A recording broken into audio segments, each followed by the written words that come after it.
बिस्मिल्लाहिर्रहमानिर्रहीम, अस्सलाम वालेकुम। मैं हूं मोहम्मद आतिफ भट्टी और मेरे साथ मौजूद हैं बहुत ही खूबसूरत और बहुत ही टैलेंटेड मेरी को एंकर थैंक यू इरम नास यहाँ पर मौजूद हैं। सबसे पहले तमाम देखने वालों को लाहौर न्यूज़ की जानिब से, हमारी जानिब से बहुत बहुत ईद मुबारक।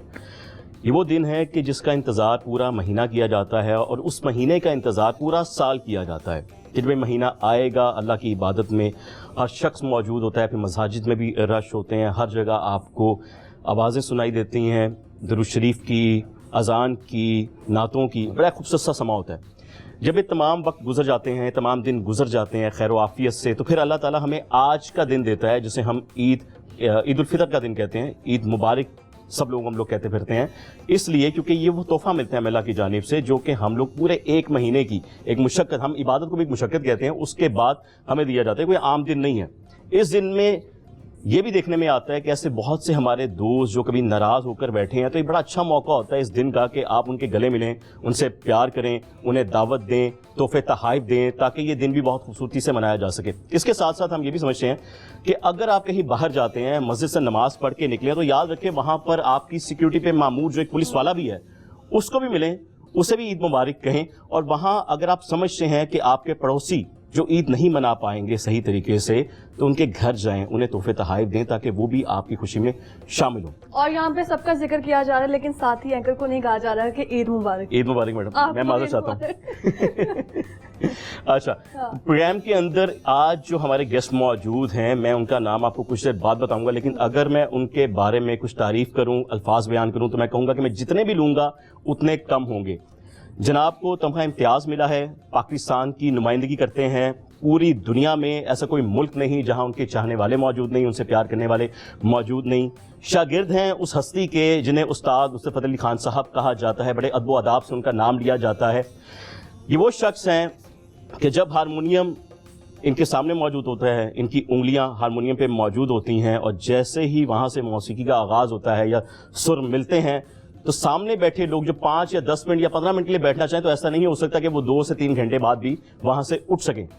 मैं जिक्र कर रहा हूं जनाब आसिफ अली संतू साहब का, हमारे साथ मौजूद हैं। सबसे पहले संतू साहब, आपको अस्सलाम वालेकुम और आपको बहुत बहुत मुबारक। आपको भी ईद मुबारक, आपको भी ईद मुबारक। वैसे तो आसिफ ने पूरा एक जो है ना स्केच बना के पेश करती है कि जो हमारे साथ मौजूद है आसिफ अली, वो किसी भी अगर कह दिया जाए अल्फाज, तो उनके लिए अल्फाज कम है, अभी भी कम है। अल्फाज अगर बयान की जाए तारीफ के लिए तो वो भी कम है। सर वैसे तो आप क्लासिकल गायक है और इस मुताबिक भी बात करेंगे, लेकिन आज ईद का त्यौहार है, आम बंदा तो ईद मनाता है, लेकिन एक कवाल किस तरह ईद मनाता है?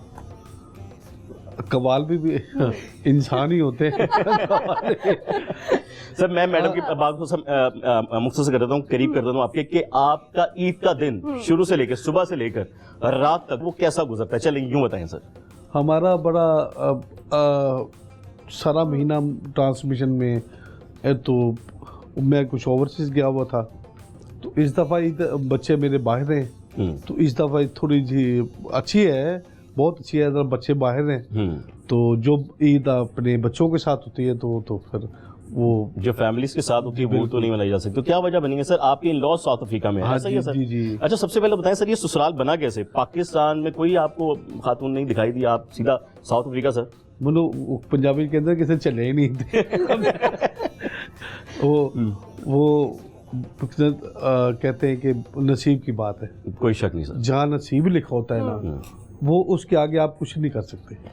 कोई शक। मैंने खुद, मैं America, Canada, Australia, New Zealand, London, France, लातादार टूर है, तो मैंने कभी सोचा भी नहीं था कि मैं साउथ अफ्रीका, इवन के मेरे बड़े भाई अल्लाह उनको जन्नत करे, उनकी शादी उधर हुई थी, तो साउथ अफ्रीका में वो 90s में उनकी शादी हुई, तो हम सोचते थे कि यार ही एक भाई ने बाद शादी कर ली है, तो ये इतनी दूर, बिल्कुल ये नहीं पता मुझे कि मेरे साथ भी ये वही होने वाला है। बिल्कुल ऐसा ही होने वाला है। यानी कि इसको हम नसीब का खेल कह सकते हैं, मोहब्बत का कहीं नहीं कह सकते, क्योंकि मोहब्बत का कहीं टच है इसमें। नहीं, मोहब्बत का भी है, मोहब्बत का भी, अब बात खुलने लगी है संतू साहब।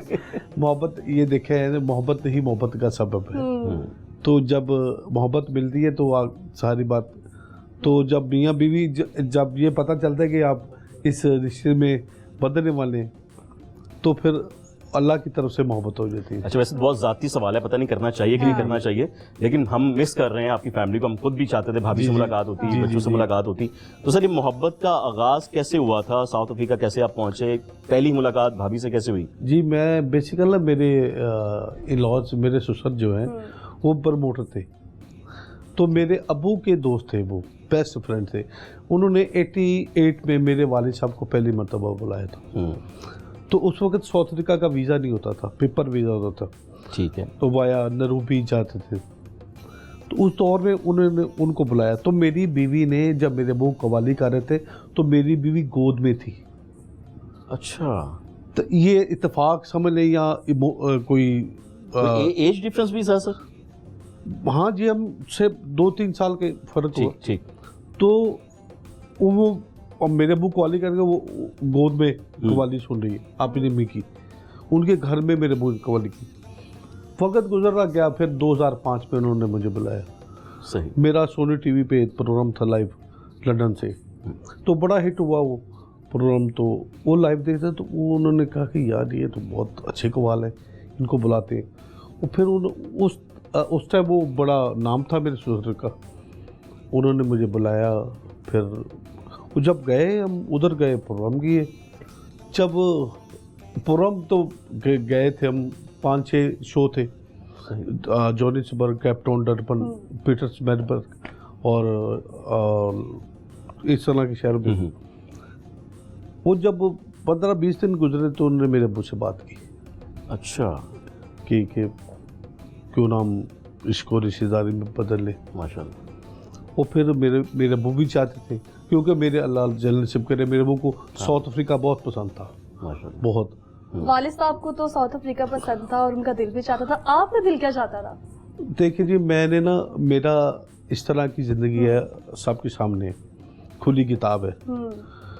कि मेरी ज़िंदगी कोई लोग है, होता है ना बंदे का प्राइवेसी, मेरी इतनी प्राइवेसी नहीं है। आपकी जिंदगी शीशे के ग्लास की तरह समझ लें कि सब दिखाई दे रहा है, सब दिखते तो हैं। यानी कि ये आपकी लव मैरिज नहीं थी, ये अरेंज मैरिज थी। हाँ जी, और अरेंज हुआ तो फिर लव ही हो गया। ऐसा ही है, तो ये तो सबसे बेहतर हो गया सर। कितना अर्सा हो गया सर माशाल्लाह शादी को? माशाल्लाह 17 साल हो गए। माशाल्लाह। कितने बच्चे हैं आपके? सब क्या करते हैं? क्या नाम है, हम जानना तो बड़ी चाहेंगे। बेटी मेरी माशाल्लाह ईद मुबारक सईदा ताजवर। छोटी बेटी है शेर बानो को ईद मुबारक। और उससे छोटा बेटा है मोहम्मद अली हैदर शाहजहान, मेरी जान है वो। माशाल्लाह। तो सबसे छोटा बेटा है, अभी वो 3 मंथ का है। अच्छा। हाँ जी, मोहम्मद जुनेद, न्यूबॉर्न बेबी है। आई लव यू मेरा गौरव गोरा। ये हमारी जाने से भी भाभी को ईद मुबारक, तमाम बच्चों को ईद मुबारक। हम भी ईद मुबारक कहते हैं बेगम को ईद मुबारक, और सब ससुराल को तो, और मेरे पीर भाइयों को, और स्पेशल मेरे मुर्शिद पाक को ईद मुबारक, सैयद सलमान अली शाह साहब को मैं और आदिल मेहंदी शाह साहब को। हम पीर साहब का बिल्कुल जिक्र करना चाह रहे थे, बल्कि हम मुलाकात भी करना चाहेंगे, क्योंकि अक्सर हमने आपके इंटरव्यूज में सुना है उनके बारे में बहुत कुछ। तो आज हो सकती है वैसे मुलाकात उनसे सर? आज तो नहीं, आज तो आपको पता है ईद का दिन है, बिल्कुल है तो वो भी फैमिली के साथ बड़े बिजी हैं। उनकी भी मसरूफियत और आपकी, लेकिन आपकी अब क्या मसरूफियत होगी, क्योंकि फैमिली तो यहाँ पर है नहीं। अब आपका आज का सारा दिन कैसा गुजरेगा? मेरा है कि बस मैं ये इंटरव्यू के बाद मैं सीधा उनके कदमों में, पीर साहब के पास हाँ जाएंगे? जी, मेरा घर भी आपने देखा होगा कि बिल्कुल साथ है उनके। अच्छा, एक ऐसा सवाल पूछूं तो मेरे ख्याल से सभी पूछा करते हैं। जी जी। तो अच्छा भी लगता है। जी जी। आपको कितनी ईद मिला करती थी, आपके बच्चों को कितनी ईद मिलती है, और कहाँ से मिला करती थी, ये भी बताना है आपने।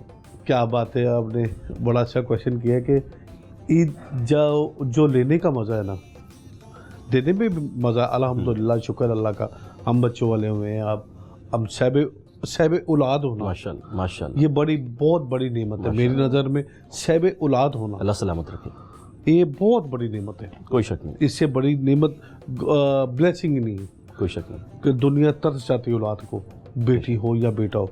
ये कॉन्सेप्ट गलत है कि बेटी हो गई तो बेटे नहीं हुआ। मेरी पहले 2 बेटी हैं, तो मेरी तो तकदीर बदल दी। बेटियां बड़ी प्यारी होती हैं। खुदा की कसम, मेरी जब बेटी पैदा हुई पहली, तो मेरी तकदीर बदल गई। दूसरी पैदा हुई तो फिर दरवाजे खुल गए माशाल्लाह। दौलत के, शौहरत के, इज्जत के। माशाल्लाह माशाल्लाह। तो बेटे, फिर बेटा आया, फिर अल्लाह का शुक्र, दोनों बेटे, अल्लाह ने आपको 2 बाजू दे दी बेटे की शक्ल में। अल्लाह का शुक्र। अच्छा, ईदी की बात हो रही थी। तो जो ईदी लेने में मजा है ना, वो देने में भी मजा है, लेकिन पर वो फील जो अपना बचपन याद आता है, बिल्कुल अम्मी अबू के साथ, अल्लाह जन्नत नसीब करे, आमीन, वो उनके पास जाना, सारी रात नए सूट, ये वो। अब हम देखते हैं अपने बच्चों में अपना तलाश करते हैं, क्योंकि मैंने सारा वक्त इस काम को दे दिया, मुझे नहीं पता चला, बचपन आया चला गया। बहुत लंबी स्ट्रगल थी आपकी। जी। तो मैं बचपन में इस फील्ड में आ गया, तो जो बच्चों के खेलने के दिन होते हैं, तो मैं वो स्ट्रगल में यानी था। अब तो ईदी नहीं मिलती आपको, बच्चों को ईदी मिलती है। हाँ जी, अल्लाह के शुक्र। बच्चे जी जो कहते हैं, वो कहते हैं नहीं काफी चाहिए हमें। बच्चे, ये तो शौक है। अच्छा, ये शौक आज भी है, सबको है। मैं भी समझता हूँ कि आज भी शौक है। हम मतलब बचपन में हम भी कभी कहा करते थे वालिद साहब को, अल्लाह ताला उनकी मग़फ़िरत फरमाए, दुनिया में मौजूद है मेरे वालिद साहब भी। तो वो जो ईदी मांगने का मजा होता है ना, और उसको वो दे रहे होते हैं ना, बस एने काफी नहीं, बिल्कुल चल 20 रुपये ले ला, काफी नहीं जी, मुझे और दे दो। उस वक्त 20 रुपए या 10 रुपए बहुत होते थे, उनमें बरकत इतनी थी जो आज के 10,000 में नहीं है। कोई शक नहीं है उसमें, मोहब्बत जो 10 रुपए जो वो सारा दिन नहीं खत्म होते थे। अच्छा, आप हमारे सामने मौजूद हैं और मैं वो मौका गंवाना नहीं चाहता। मैं आऊँगा उस तरफ कि आगाज़ कहाँ से हुआ मौसीकी का, किस तरह आगाज़ हुआ, क्या जदोजहद थी, क्या शागिर्दी थी, कौन उस्ताद मोहतरम थे आपके। लेकिन अभी मैं थोड़ा सा कुछ सुनना चाहूँगा सर, एक ऐसी गज़ल या एक ऐसी कवाली जो आपका दिल करे, जो आपके दिल के सबसे करीब हो, इस वक्त वो सुनना चाहूँगा। तेरे बिन नहीं लगता दिल मेरा ढोलना, तेरे बिन नहीं लगता दिल मेरा ढोलना, जानिया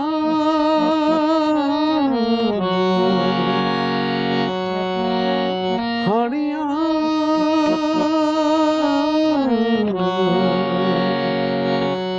तू भी सिख कदे दुख सुख भूलना, तेरे बिन नहीं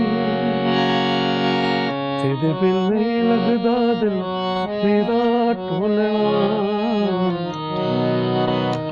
तेरे बिन नहीं लगदा दिल मेरा ढोलना।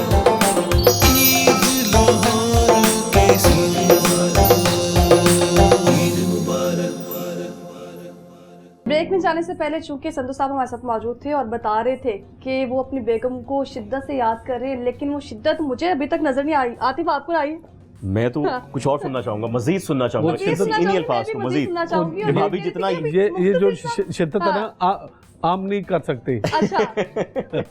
हम मजीद सुनना चाह रहे हैं कि भाभी को किस शिद्दत से याद किया जा रहा है। संतू साहब बिल्कुल बिल्कुल, मैं आपको सुनाता हूँ जी, प्लीज।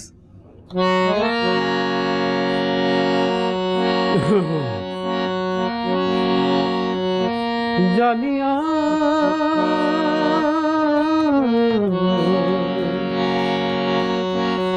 हानिया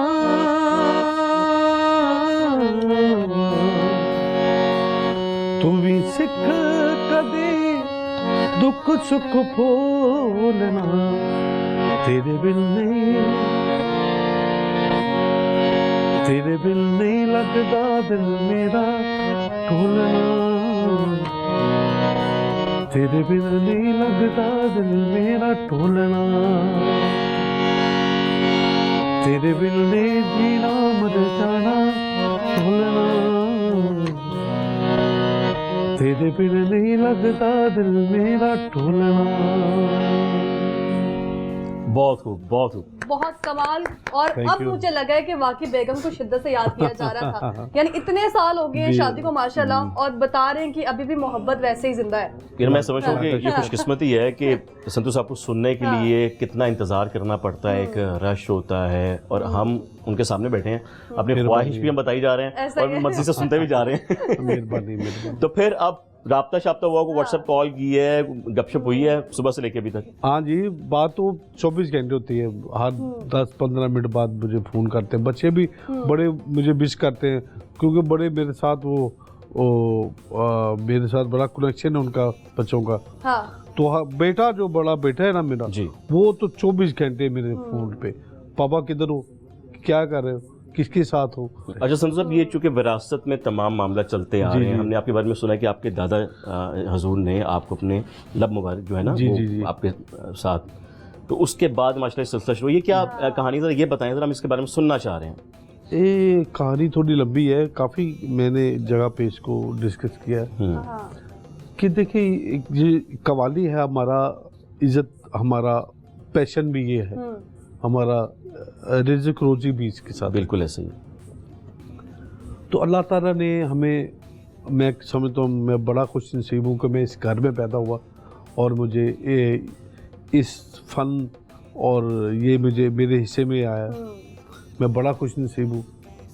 दोस्त मिले 6, तो दादाजी सोच रहे थे कि मेरे वालिद साहब ने दादाजी की सीट ली, तो मेरे अब्बू तो और दादी बैठे हुए थे। शॉर्ट मैं करता हूँ, वो शॉर्ट कर उन्होंने सोचा कि यार मजदूर सैन तेरा पुत्र कोई नहीं गा, अच्छा जी, जरा इस पास आवे उनते तो माशाल्लाह 9 पुत्र दे दे। माशाल्लाह, अच्छा हम 9 भाई हैं, माशाल्लाह।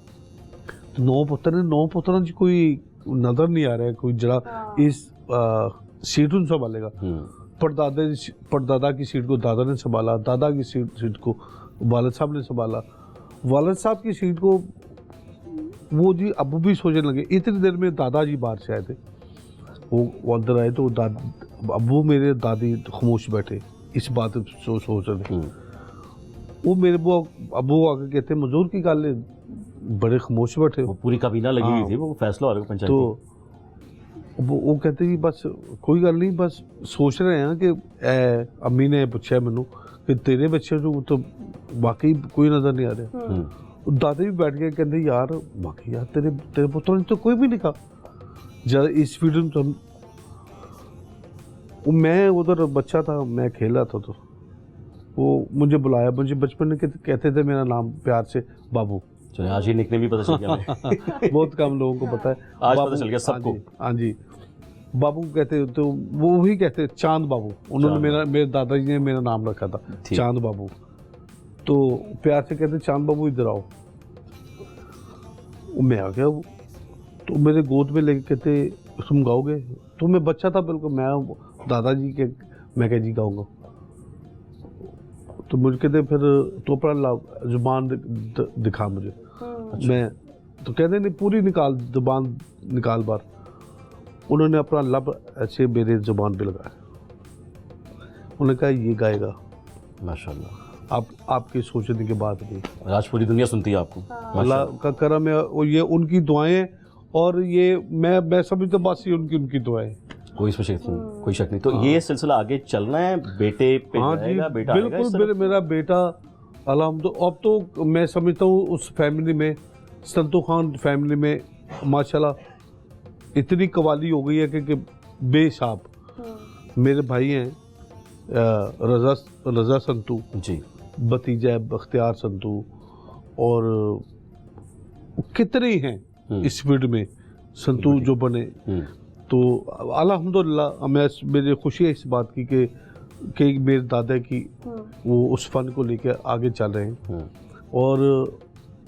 और मेरे बेटों में उसको इतना शौक है कि मैं आपको बता नहीं सकता। तो आज की जो नई जनरेशन है वो सूफीज़म से बड़े दूर रहते हैं, पॉप की तरफ ज़्यादा हैं। जी जी, तो ऐसा कुछ है, हमें सुनने में आया कि घर में इंस्ट्रूमेंट्स भी चेंज है, कुछ सूफी से और आपको रिलेटेड भी भी, क्या और मतलब पॉप का कोई शौक है?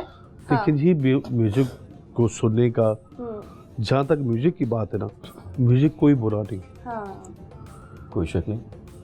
आप कैसे सुनते हैं उसको? जब आपकी फीलिंग अच्छी है कि बुरी है, तो ये आपकी फीलिंग अच्छी है तो ये अच्छा है, ये अच्छा है। ये आपकी फीलिंग अच्छी है तो आपको अच्छा नहीं लगेगा। तो म्यूजिक मेरी नज़र में कोई भी बुरा नहीं है। मौसीकी जब भी हो वो तो फिर एक सुकून मिल रहा होता है, जिसमें सुर नजर आता है ना, हमें चाहे वो इंग्लिश म्यूजिक हो, कोई म्यूजिक हो, तो हम उसको सुनते हैं। अभी आपने अपना निकनेम बता दिया हमें बाबू, लेकिन एक प्रिंस ऑफ कवाल भी आपको कहा जाता है कि सेवन पर आप गए, वहाँ पे आपको ये लक़ब मिला, किस तरह से? वो मैं जर्मनी में था, तो म्यूनिख शहर था मिंचन उसको कहते हैं शहर को। अच्छा। तो वहाँ पे मैं तैयार श्यार होके ना, मैं सिंपल ही ड्रेसिंग करता हूँ। तो उसमें मैंने ना प्रिंस कोड पहना हुआ था ना, वो तो कव्वाली वो जब अनाउंस हुआ तो हम चले गए स्टेज पे। वो उनके कल्चर मिनिस्टर बैठे थे सामने। अच्छा। जर्मनी के, उसका नाम था पीटर पंके। उन्हें कहा यार मैं कव्वाली सुन रहा हूँ तो ऐसे जैसे को प्रिंस कव्वाली गा रहा है। माशाल्लाह। और ये बात भी काफ़ी पुरानी, 20 साल पुरानी बात है। उस वक्त माशाल्लाह भी ठीक है, उस वक्त ज़रा कुछ ज़्यादा ही था। अच्छा जी। हाँ। तो मेरा कलर बड़ा फेयर कहता यार ये तो प्रिंस है। ये आज भी माशाल्लाह बहुत खूबसूरत है। आज भी बहुत खूबसूरत है माशाल्लाह। हमने तो कहा था आगाज में कि मेकअप की जरूरत नहीं है आपको। मेहरबानी, थैंक यू। वो फिर वहाँ से मिला मुझे। तो फिर मेरे वाले साहब ने कहा यार तुम ये क्यों नहीं लिखवाते? अच्छा। यहाँ का तुम्हें गोरे ने ये खिताब दिया प्रिंस ऑफ कव्वाली। हाँ, प्रिंस ऑफ कव्वाली, तो तुम लिखाओ। मैं बड़ा शायद, मैं क्या मुझे अच्छा लगा, वो कहते लिखाओ। फिर मैंने लिखवा, वो जी अब तो प्रिंस ऑफ कव्वाली इतने हो गए कि क्या बात है, बहुत आपने प्रिंस ऑफ कव्वाली के अभी हम जिक्र ही कर रहे हैं। तो जिस तरह आपने बताया कि आप वेल ड्रेस्ड रहते हैं हमेशा, तो एक मैं यहाँ पे ही जिक्र करना चाहूँगी, हमेशा आतिफ हम देखते हैं जब भी किसी इवेंट पे जाते हैं वहाँ पर कव्वाली सुनते हैं तो अक्सर हमें क्या नजर आता है, वहाँ पर जो कव्वाली वाला शख्स मौजूद होता है, महफिल को जो सजा रहा होता है, उसके मुंह में पान हमें रास्ते में नजर आता है। तो पान का कोई कॉन्सेप्ट है कव्वाली के साथ? देखिए जी, जिनको अपने अपने शौक की बात है, अपने अपने शौक की बात है, मैं समझता हूँ जो पान खाते हैं। वैसे कव्वाली में हमारे बुजुर्गों ने बिल्कुल इसको नापसंद फरमाया है। मेरे दादा परदादा ने, मेरे उस्ताद जी नुसरत फतेह अली खान, उससे बड़ा तो कव्वाल तो कोई नहीं हुआ। कोई नहीं। तो इन लोगों ने नहीं पसंद किया तो हम आगे अब जो खाते हैं उनकी अपनी मर्जी है। आपने जिक्र किया उस्ताद नुसरत फतेह अली खान साहब का, नहायत अदब से मैं उनका नाम लेता हूँ, बहुत बड़ा नाम है माशाल्लाह, अल्लाह ने बड़ा उन्हें इज्जत से नवाजा।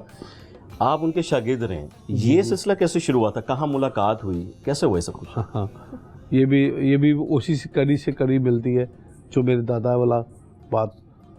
तो उसी दौर में जब मुझे लब लगाया तो थोड़ा चंद साल 2 साल गुजरे तो खान साहब ने मेरा रुझान हो गया इधर कव्वाली की तरफ। दादा ने कहा था, मेरा रुझान भी होगा। फिर मेरे वालिदैन ने मुझे सिखाया भी, मुझे रियाज से बताया ये सुर होते हैं, ये ऐसे ये राग है, इस तरह माशाल्लाह। तो जो प्रोसीजर होता है वो सारा हमारा जो ख़ानदान में जो हमारी कव्वाली की एक रवायत है कि हमें सबसे पहले तबला सिखाया जाता है। अच्छा। तबले के बारे, क्योंकि हमें बीट समझना बहुत ज़रूरी होता है। तो मेरे वालिद ने ये सिखाया। ये उसी दौरान खान साहब को पता चला कि मैं भाई मेरे अबू के नाम से कि मंजूर साहब का बेटा इस फील्ड में आ गया, तो उसको वो मुझको बड़ा लाइक करता है। अच्छा, क्योंकि बात पहुंची ऑलरेडी मेरा अपना खानदान था। पर मेरा जो रुझान था, सीधी सी बात है, इसमें कोई मैं बताता हुआ या कोई मुझे शर्म नहीं है, अल्लाह का शुक्र है कि मेरी सारी तवज्जो होती ना वो सारी खान साहब की तरफ थी। या यही आज़ी है। नुसरत साहब का कोई ऐसा कलाम या फिर कोई गजल जो आपने गाई और वो खुद उठ खड़े हों दाद देने के लिए, क्या बात है संतोष साहब? हाँ जी जी, वो तो उस्ताद थे, वो तो क्या बात है उनका उन जैसा कोई पैदा नहीं हो सकता। बड़ी दुनिया आएगी, बड़े फनकार आएंगे, खान साहब ने आएंगे, खान साहब नहीं हो सकता कोई। तो उन्होंने सुना था, फिर उन्होंने मैसेज भेजा कि अब सुनाओ हमें।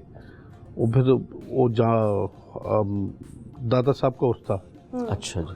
तो उस मौके पे वो सब कव्वाल उधर इकट्ठे होते थे। किस सन की बात है, मैं रुकूंगा दरम्यान में सर? ये 90 की बात है। 90, ठीक है। अच्छा जी। तो उन्होंने मैसेज भेजा कि अब्बू ने मुझे पूछा कि हाँ भाई, जब उन्होंने खान साहब ने मैसेज भेजा तो तेरा की मैंने पूछा कि जी वो और के मुझे चाहिए, कि मेरे उस्ताद होंगे जिनको मैं लाइक करता हूँ, वो मेरे उस्ताद होंगे। आइडियल है जो सोच के आए हैं आप। तो ये भी मेरी ब्लेसिंग रही है, मेरी गुलक समझे माशाल्लाह कि उस्ताद भी मिला तो लाजवाब। पूरी दुनिया में उन जैसा कोई भी नहीं। अल्लाह कनेक्शन जोड़ता है। दादा मेरे दादा बाप वो भी कमाल, वो भी लाजवाब, और पीरो मुर्शिद मेरे तो फिर कमाल ही हो। मैंने सुना था कुछ ऐसा भी हुआ था कि जिस तरह कवाल परफॉर्मेंस कर रहे होते हैं तो जाहिर बात है एक नोट फेंके जाते हैं। जी जी जी, खान साहब ने भी कुछ ऐसा अमल किया, कुछ पता चला? बिल्कुल ऊपर बालकनी थी, पायलट होटल होता था दर साहब सामने, तो उसकी बालकनी 2-3 बालकनी। अच्छा। तो जहाँ खान साहब का रूम था वो बालकनी में नीचे सुन रहे थे, तो सब जब कवाली कर रहे तो सब लोग कहते वो सबका तो जो खान साहब भी बिल्कुल, खान साहब ऊपर से पैसे फेंक रहे। माशा क्या बात है। तो मेरी गुल्ला की ये बहुत बड़ी खुशी का वक्त है ये। अभी खान साहब को याद करके सानू एक पल चैन न आवे, सानू एक पल चैन न आवे, सजना तेरे बिना, सजना तेरे बिना, दिल कमला डूब डूब जावे, सजना तेरे बिना, सजना तेरे बिना, सजना तेरे बिना।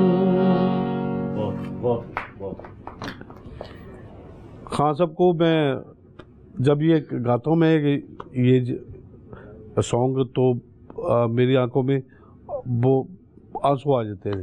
ये अल्फाज ऐसे हैं कि कोई भी सुनेगा वो कहीं ना कहीं पहुंच जाता है, क्या बात है, निकल जाते हैं और इंसान। खान साहब की बहुत आइटम, बहुत ज़्यादा आइटम है, पर ये मेरे दिल के करीब है सबसे ज्यादा। बहुत, मुझे बहुत पसंद आया पाक से आपके लोगों को याद किया, मैं तो खुश हो गया। अब यही वक्त हुआ एक ब्रेक का। ब्रेक पे हमने जाना है और ब्रेक में जाने से पहले हम ब्रेक में आपको सुने बगैर तो जाएंगे नहीं। हाँ। तो अपनी मर्जी से जो आपको अच्छा लगता है वो आप सुना दें देखने वालों को, जो आपकी अपनी पसंदीदा है। काली काली जुल्फों के, काली काली जुल्फों के फंदे न डालो, काली काली जुल्फों के फंदे न डालो, हमें जिंदा रहने दो ऐ हुस्न वालो, काली काली जुल्फों फंदे न डालो, हमें जिंदा रहने दो ऐ हुस्न वालो।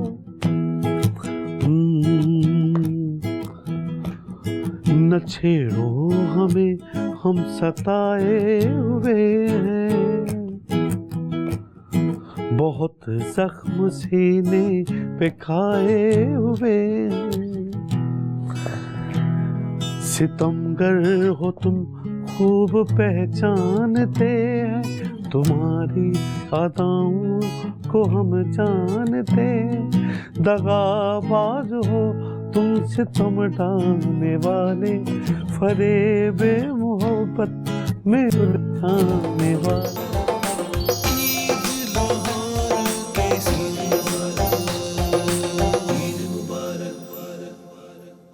वेलकम बैक नाज़रीन, एक बार फिर तमाम देखने वालों को लाहौर न्यूज़ की जानिब से, मेरी जानिब से, इरम नाज़ की जानिब से, मेरी जानिब से भी, संतू साहब की जानिब से भी बहुत बहुत ईद मुबारक। ब्रेक में जाने से पहले गुफ्तगू भी चल रही थी, हम लोग मौसीकी भी सुन रहे थे, गपशप भी हो रही थी। संतू साहब से मजीद मैं कुछ गुफ्तगू करूंगा, उसके बाद हमारा एक गेम का सेगमेंट भी होगा, हम वो भी करेंगे।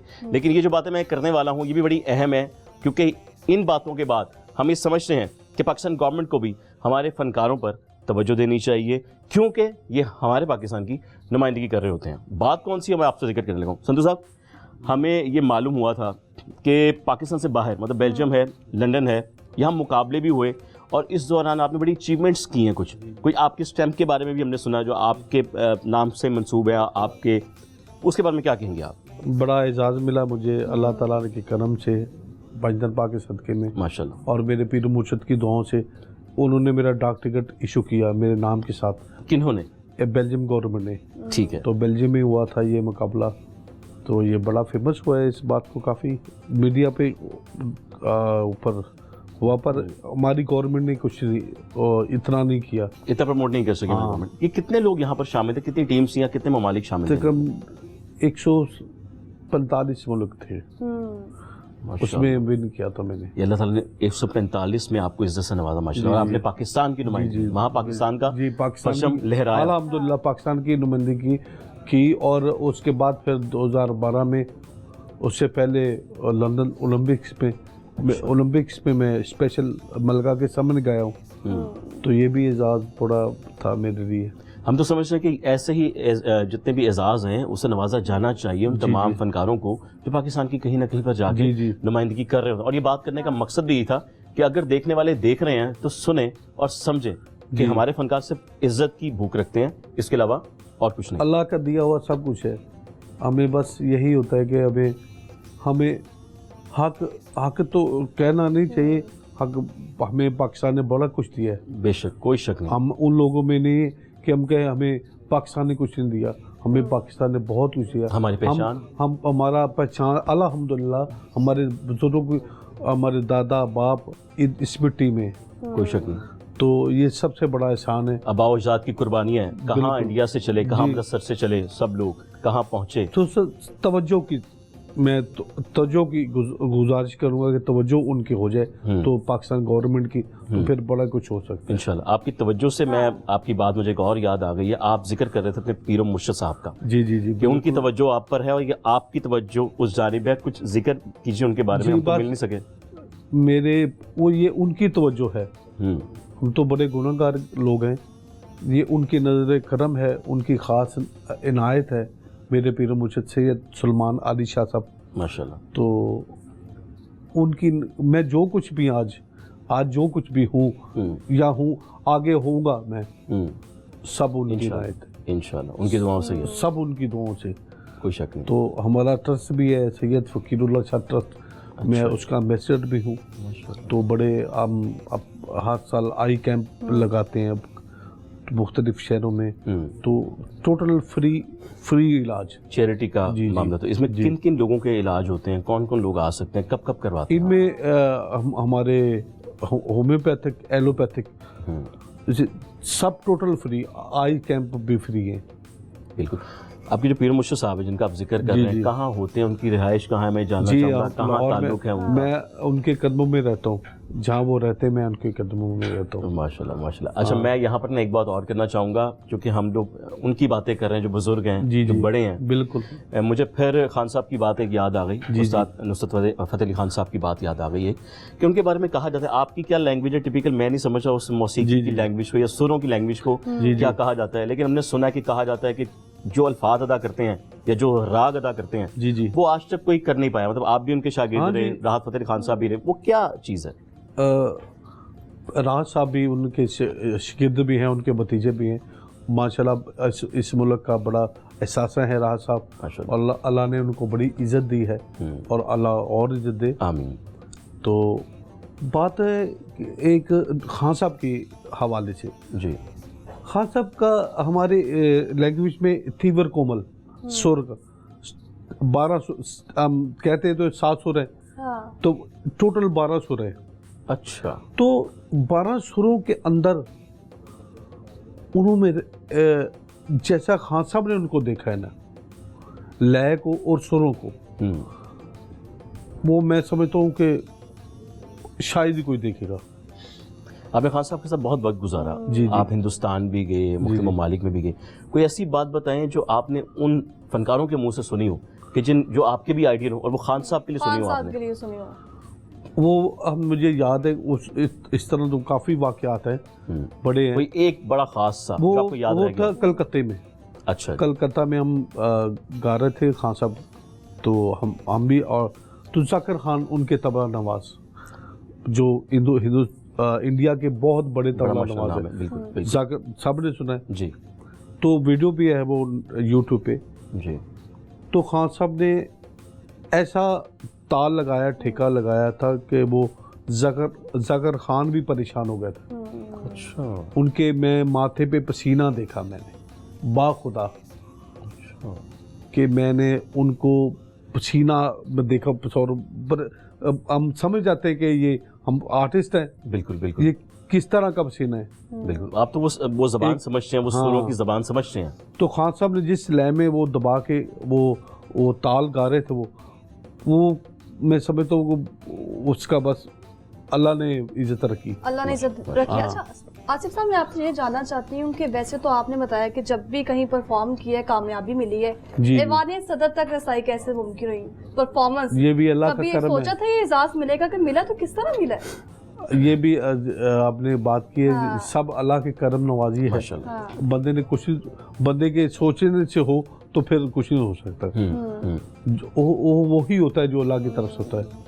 तो पीरो मुर्शिद की दुआएं हैं, माशाल्लाह। माँ बाप की दुआएं हैं, आप जैसे लोगों की मोहब्बत है, दुआएं हैं, तो मैं समझता हूँ वो खुद ब खुद जो काम मैं सोचे भी होते हैं वो भी हो जाते हैं।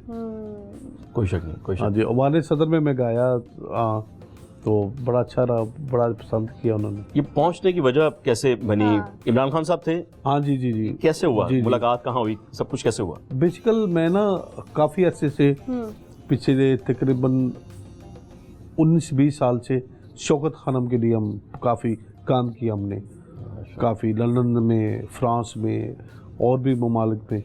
तो अमेरिका में भी मैं गया हुआ था शौकत खानम के लिए। तो 3 महीने का 2 महीने का टूर था। बड़ा इज्जत अल्लाह ने दी, बड़ी बहुत बड़े पैमाने पे अपने फंड रेजिंग की, तो बहुत बड़े पैमाने पे। तो ये किसी पार्टी, किसी सियासत से हट के बेशक बेशक कि एक अपने लोगों के लिए नेक काम। एक अच्छा। हाँ तमगा इम्तियाज मिला आपको? जी जी अल्हम्दुलिल्लाह। हाँ। 17 क्या इम्तियाज। जज्बात थे उस वक्त, क्या तासुरात थे? सोचा था मिलेगा? बहुत से फनकार आते हैं, जी, जी, अपने फन का लोहा मनवाते हैं। जी जी। आपने सोचा था कभी? नहीं जी, मैंने सोचा तो नहीं था, पर एक कोशिश थी। ये बड़े एजाज की बात है, मिल जाना। जी जी बिल्कुल बिल्कुल। अक्सर लोगों को मिलता है जो 70 साल के 80 साल के हो जाते, मुंह में दांत नहीं उनको फिर वो बुला के लेकिन माशाल्लाह आपके तो दांत भी पूरे हैं। तो फिर ये अल्लाह का करम है, हाँ। मालिक का खास करम है। मैं समझता हूँ आप लोगों की मेहरबानी, दुआएं हैं, सबकी दुआएं आपके साथ हैं, सरकार सब की, आपको मेरे पसंद करते हैं। पीरो मुर्शिद की दुआएं हैं। बेशक हाँ। बेशक। मेरे मैं भी पीरो बहुत पसंद करती हूँ। जब मेरे लिए आपने जिक्र किया कि 17 इम्तियाज में मुझे मिला, हाँ। मेरे लिए 17 इम्तियाज से भी बड़ी बात थी उस मोमेंट में कि मेरे पीरो मुर्शिद उधर बैठे हुए थे। वो जब आपको मिला तो मेरे पीरो मुर्शिद भी बैठे हुए थे आपके साथ गए थे। आपके साथ मेरे बैठे। साथ। तो मैं समझता हूँ कि वो 17 इम्तियाज की वैल्यू बढ़ गई। और ये आपका प्यार है, ये आपकी आर्जी है। हाँ जी। अच्छा, हर इंसान जिंदगी में कुछ ना कुछ सोच रखता है। मैं एक ये आखिरी सवाल आपसे करना चाहूंगा, उसके बाद हम लोग एक गेम की तरफ आएंगे। तभी मैंने हाथ में पकड़ लिया, उससे पहले नहीं पकड़े हुए थे मैंने। जी जी। तो मैं बैठा बैठा मेरे ज़हन में सवाल आ रहा था कि अल्लाह ताला ने आपको माशाल्लाह हर चीज़ से नवाजा, अल्लाह ताला मजीद आपको नवाजे, मजीद कामयाबी अता फरमाए इंशाल्लाह। अल्लाह ताला और आपको जब सलामत दूसरा रखे तबका इम्तियाज मिले तो पूरे दांत भी सलामत हो। इंशाल्लाह इंशाल्लाह इंशाल्लाह ताला। आमीन। मैं अब सवाल आपसे ये करना चाह रहा था कि इंसान के दिल में कोई ना कोई ऐसी बात होती है जी, या जी। कुछ ऐसी हसरत होती है कि सब कुछ होने के बावजूद भी वो सोचता है कि बस ये रह गया। ऐसी कोई बात है जिंदगी में? नहीं, मेरे दिल में ख्वाहिश तो नहीं है, क्योंकि ख्वाहिश वो रखते हैं कि जिन्होंने आगे कुछ नहीं करना होता कि यार ये नहीं होता तो ये वो होता। तो मैं आगे की सोच रहा हूँ कि आगे मजीद बेहतर क्या कर सकते हैं। हाँ। ये अच्छी ऐवान बात। सदर तक पहुंच के फिर तमगा इम्तियाज हाँ, मिल जाना, हाँ तो जी। अभी आगे मतलब कुछ सोचा है? बड़ा कुछ अभी हाँ। करना है, अभी बड़ा लंबी दुआ करे लाइफ है इंशाल्लाह। बड़े बहुत सितारों के आगे जहाँ और भी है। अच्छा, इरम की बात से मुझे बात आगे मेरे जहन में बात इन्होंने ऐसी कर दी है, वरना मैं तो गेम की तरफ आने लगा था। जी जी इंस्टीट्यूट्स बनाए जाते हैं जी जी। फनकारी के, अदाकारी के, हर चीज़ के। क्या वजह है कि क्या हम लोग, मतलब आप संतू साहब हो गए, राहत खान साहब हो गए, आप लोग मिलकर कोई ऐसी एकेडमी नहीं बना सकते कि जिनमें हम आने वाली नस्ल को इस कवाली के बारे में तालीम दे सकें, तरबियत दे सकें? बहुत अच्छा आपने सवाल किया। ये बहुत, मैं समझता हूँ ये किसी चैनल पे नहीं हुआ, तो ये इस सवाल का आपको भी अजर मिलेगा, इंशाअल्लाह। हमें भी मिलेगा आपने, क्योंकि ये सिर्फ कवाली नहीं है, ये है सूफीज़म। कवाली को प्रमोट करना है कि सूफीज़म को प्रमोट करना। तो सूफीज़म को प्रमोट किया तो आपने अल्लाह को प्रमोट किया, आपने वो अदाब को भी कर दिया। आपने अल्लाह को खुश किया बेशक। कि अल्लाह के नेक वलियों की इसमें जिक्र है। तो इसमें कोई कोशिश करने वाले हैं? कोई, आपने जब कहा ना कोशिश की जाएगी, प्लानिंग कुछ सोचिए या आप सोचेंगे? हमने सोचा यार एक ख्वाहिश ये तो नहीं रह गई फिर? नहीं जी, ख्वाहिशें तो देखे ज़िंदगी के साथ, जब एक काम करते फिर दूसरी ख्वाहिश फिर वो हो गया, फिर तीसरी ख्वाहिश इंशाल्लाह। कि इसी तरह पता है कि बहुत कुछ करना है भी। बिल्कुल। पर ये जो आपने एकेडमी की बात की है, ये बहुत ज़रूरी है पाकिस्तान के अंदर। देखें, हमारा एहसास है कव्वाली जी, हमारे किसी म्यूजिक की पहचान नहीं पूरी दुनिया में, सिर्फ हमारी पहचान है कव्वाली। ना हमारे सोलो सिंगर को बाहर कोई जानता है, जी, हाँ जी, सही फरमाया। ना पॉप म्यूजिक को, सिर्फ कव्वाली हम्म, पूरी दुनिया में जो मशहूर है, जो पूरी दुनिया में लोहा मनाया खान साहब ने, वो है कव्वाली। और ये कव्वाली वो है कि आप गैर मुस्लिम के पास जाएं जो लैंग्वेज समझते जी, भी जी। नहीं है, वो भी उसमें इतने मगन हो जाते हैं कि बस उन्हें भी कंट्रोल करना मुश्किल हो जाता है। तो ये वो लैंग्वेज है। एक मैं वजद तारी हो जाता है। जी जी बिल्कुल। तो इसके वो वजद इसीलिए तारी होता है कि अल्लाह के जो वली हैं उनका कलाम है, बेशक, बेशक, पवित्र पाक का जिक्र है इसमें, बेशक, अल्लाह का जिक्र है। बेशक। तो अल्लाह ताला इसीलिए वजद होता है। तो वो मैं पाकिस्तान गवर्नमेंट से ये कहूँगा कि आप तवज्जो करें और इस तरह का कोई इदारा हमें कव्वालों को दें। और इसकी बड़ी जरूरत भी है हमें। जी। आप बचपन में कोई खेल ऐसा जो बड़ा पसंद था आपको? जी जी, बचपन में खेल हमें क्या पसंद, मैंने आपको बताया कि मेरा जो बचपन सारा काम में गुजर गया। काम में गुजर गया। फिर आज हम आपके साथ एक गेम खेलेंगे। जी जी हाँ। अच्छा, गेम बड़ी छोटी सी है क्योंकि प्रोग्राम का भी एंड है। जी। ये चंद सवालात होंगे, जी। इसके बाद हम फिर मौसीकी सुनेंगे, जी। आपके अल्फाज सुनेंगे, हम भी बजट में आना चाहते हैं, हम भी किंग होना चाहते हैं। जी जी और फिर आपके पैगाम के साथ इस प्रोग्राम का हम जी, जी। एंड करेंगे, जिसमें एकेडमी का जिक्र लाजमी जी, इंशाल्लाह जी। होगा। तो सर गेम का आगाज करते हैं। मैं चंद सवाल ही करूंगा जी आपसे। जी। कोई से 3 काम जो आप ईद पर नहीं कर सकते हैं। ये 3 सेकंड्स हैं आपके पास, 3 काम बता दें। 3 काम मसलन कैसे काम? ईद पर जो नहीं कर सकते हैं। ईद पे मैं सोच रहा था जो कुछ भी। कुछ भी। मेरे टाइम खत्म हो चुका है। अच्छा, एक और सवाल। कोई 3 चीजें जो फ्रेंच टोस्ट बनाने में जरूरी हैं। तो 3 चीजें जो मीठे स्लाइस बनाने के लिए हाँ। बहुत जरूरी होते हैं। हाँ, मीठे स्लाइस भी अच्छे हैं। हाँ, वैसे कौन सी 3 चीजें जरूरी हैं? इसमें रसगुल्ले हैं, हाँ। वो बड़े पसंद है, मुझे बहुत पसंद है, रसगुल्ले। ठीक बहुत है। पसंद है। कोई 3 चीजें जो टेस्ट करने में कड़वी होती हैं, वो 3 बताएं कोई। कड़वी तो अच्छी चीज कोई नहीं है। कड़वी वो पुना हुए गोश्त हुए तो बड़ा अच्छा होता है। क्या बात है। अगला सवाल ही हम आप करेंगे। अगला सवाल ये है कि कोई 3 नाम जिसमें एस आता है। एस इसमें मेरा नाम भी आता है, हाँ। आसिफ। आ गया जी, हाँ। आ गया। बिल्कुल संतू में भी आ गया। ये तो चीटिंग है ना। बिल्कुल। मोमबत्ती का इस्तेमाल कौन सी 4 जगह पर होता है? दरबारों पे, 1, ठीक है, फिर बर्थडे पार्टी पे 2, फिर एक डिनर जो होता है, candle dinner, candle light dinner. हाँ, वो 3 तो मैंने कह दिए। क्या बात। तो अच्छा, यहाँ पर प्रोग्राम का तो इख्तिताम हुआ है, लेकिन मुझे लगता है कि वक्त हमारे पास बहुत कम था आपके लिए। हाँ। जी जी। अभी और बैठ सकते थे और गुफ्तगू हो सकती गुफ्तगू थी, होती, लेकिन सुनते। बिल्कुल हाँ। नहीं सुनेंगे, हम आखिर में सुनेंगे। हम एक आप बिल्कुल आखिर में सुनना चाहेंगे, इरम की फरमाइश पे सुनना चाहेंगे, लेकिन उससे पहले मैं ये चाहूंगा कि आप अपना पैगाम भी गवर्नमेंट तक पहुंचाएं जो पैगाम अधूरा है।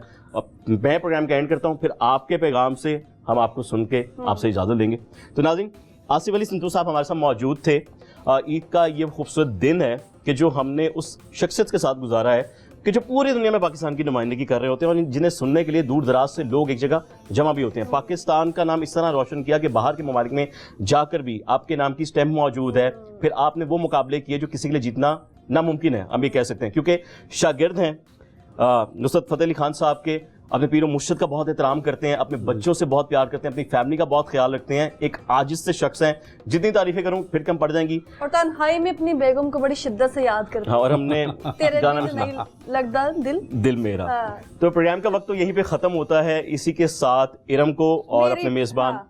आतिफ भट्टी को इजाजत दीजिए। एक बार फिर आप सबको बहुत बहुत ईद मुबारक। आखिर में संतू साहब से एक पैगाम सुनेंगे हम और फिर इनका एक खूबसूरत सा गाना सुनेंगे।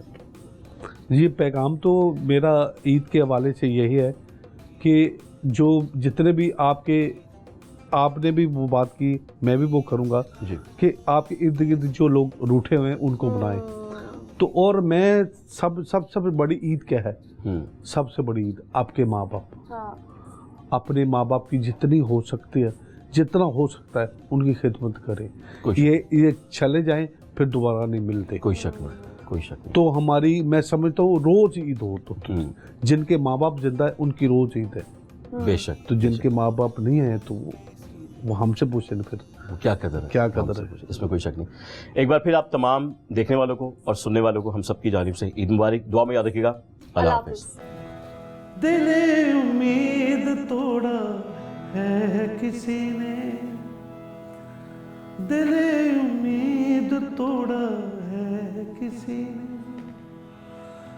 दिले उम्मीद तोड़ा है किसी ने, सहारा देख छोड़ा है किसी ने, सहारा देख छोड़ा है किसी ने। ये बहुत अच्छा शेर है। मैं उन राहों से अक्सर पूछता हूँ, मैं उन राहों से अक्सर पूछता हूँ, मेरे बारे में पूछा है किसी ने, हाँ मेरे बारे में पूछा है किसी ने, दिल उम्मीद तोड़ा है किसी ने। एक आखिरी शेर बहुत अच्छा है। मैं उन शीशागरों से पूछता हूँ, मैं उन शीशागरों से पूछता हूँ कि टूटा दिल बिछोड़ा है किसी ने, कि टूटा दिल बिछोड़ा है किसी ने।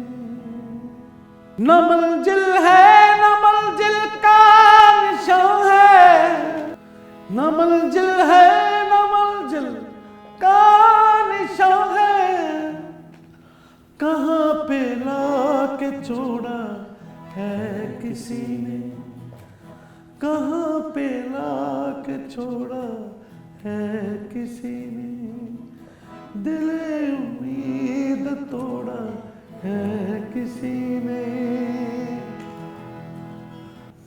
शेर बहुत अच्छा है इसमें जी, गला भी थोड़ा ठीक नहीं, फिर भी मैं सुना रहा हूँ। शुक्रिया। कफस की तीलियां रंगीन क्यों है, यहाँ पे सर को फोड़ा है किसी ने, यहाँ पे सर को फोड़ा है किसी ने, दिल उम्मीद तोड़ा है किसी ने, सहारा दे के छोड़ा है किसी ने।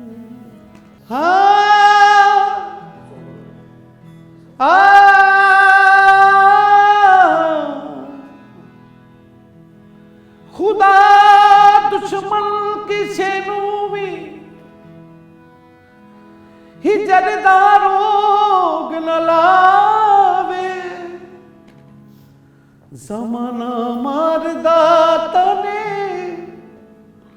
जुदाई जान पई खावे, सानू एक पल चैन न आवे, सजना तेरे बिना, सजना तेरे बिना। खुदा